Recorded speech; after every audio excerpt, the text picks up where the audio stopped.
Hello my dear students, how are you.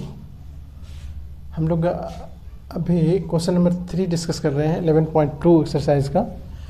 इसमें figure तो आपको बना सकते हो इसमें रफली, अदरवाइज ऐसे दे रखा है कि हेमिस्फीयर का रेडियस दे रखा है 10 सेंटीमीटर और इसका टोटल सरफेस एरिया फाइंड करना है। और आप जानते हो कि स्फीयर के बाद जब हम करते हैं तब तो वहाँ सिर्फ हम एक सरफेस की बात करते हैं। सरफेस एरिया खाली हम लिखते हैं सरफेस एरिया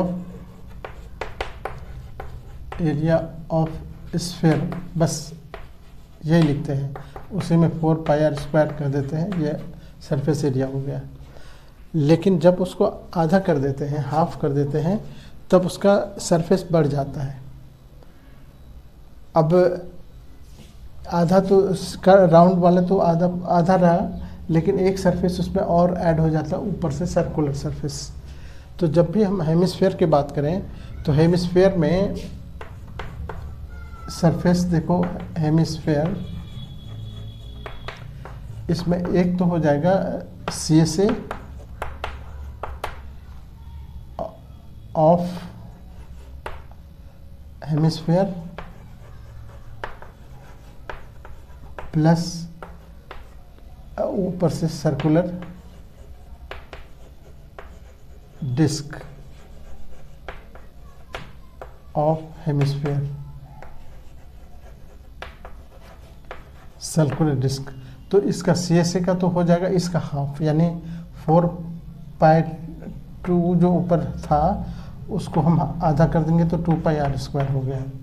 लेकिन इसमें जब सर्कुलर डिस्क ऐड होता है तो ये पाई आर स्क्वायर और ऐड हो जाएगा। सर्कल है तो पाई आर स्क्वायर हुआ, तो ये दोनों मिलके हो जाता है 3 पाई आर स्क्वायर। तो हम जब भी कर्व सरफेस इसकी बात करें, हेमिस्फीयर की बात करें, तो हमेशा इसमें कर्व सरफेस और सर्कुलर सरफेस लेके चलेंगे और तब हम इसका कहेंगे कि टोटल सरफेस एरिया। तो ये जो हो गया 3 पाई आर स्क्वायर, इसलिए हम कहेंगे टोटल सरफेस, इसको कहेंगे TSA ऑफ हेमिस्फीयर।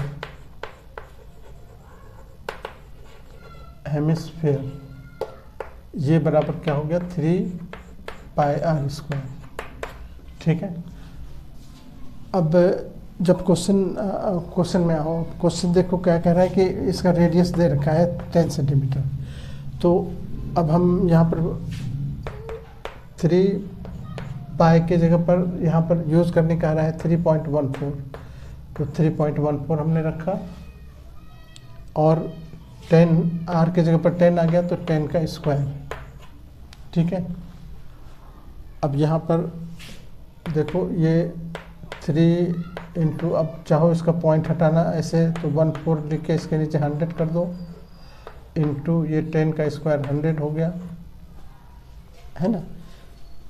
अगर डेसिमल में कोई प्रॉब्लम नहीं है तो तब तो डायरेक्ट कर सकते हो। अगर डेसिमल में प्रॉब्लम लगता हो तो डेसिमल को हटा के डेसिमल के बदले में 1 हम डालेंगे और 2 डिजिट है तो 2 जीरो डालते हैं। यही तो बचपन से पढ़ते आ रहे हो आप लोग। अब देखो कितना आसानी से अब तुम इसको कट कर सकते हो। अगर हम इसको यहाँ पर कैंसिल करेंगे तो 100 अपने आप कैंसिल हो गया। अब जो बचा हमारे पास क्या है 3 इंटू 314, बस ये सेंटीमीटर स्क्वायर में इसका एरिया आएगा। क्योंकि देखो आर स्क्वायर में है, आर सेंटीमीटर में होता है, इसीलिए centimetre into centimetre, centimetre square का। तो जब भी हम एरिया की बात करें तो आप समझ जाओ कि यूनिट जो लगाएंगे वहाँ सेंटीमीटर स्क्वायर लगाएंगे। अगर वॉल्यूम का केस रहता है तो उसमें एक आर और जुट जाता है इसमें, तो वहाँ पर सेंटीमीटर सेंटीमीटर सेंटीमीटर 3 बार सेंटीमीटर आ जाता है। तब ऐसे केस में हम उसको सेंटीमीटर क्यूब कहेंगे। और जब जहाँ स्क्वायर की बात रहती है तो पूरे कैलकुलेशन में आर स्क्वायर जितनी भी जगह है सबको ऐड करना होता है।